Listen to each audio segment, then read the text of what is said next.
A Facebook group is a virtual space within the Facebook platform where people with common interests can gather, share information, discuss topics, and interact with each other.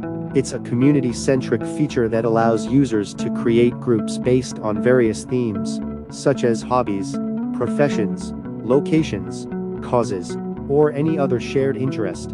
In a Facebook group, members can post text, images, videos, links, polls, and other types of content related to the group's topic. They can also comment on and react to posts made by other members, facilitating discussions and engagement within the group. Group administrators have control over the group's settings, such as membership approval, content moderation, and privacy settings.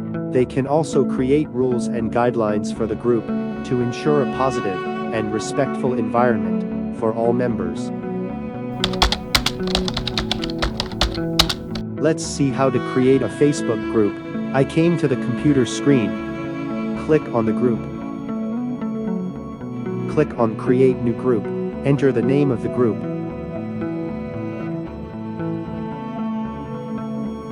Click on Choice Privacy. If you made the group private, then click on Private.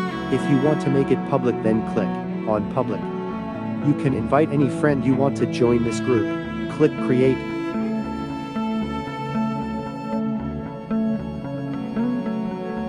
Group creates successful. Hope you benefit from watching the video. Thanks for watching the video.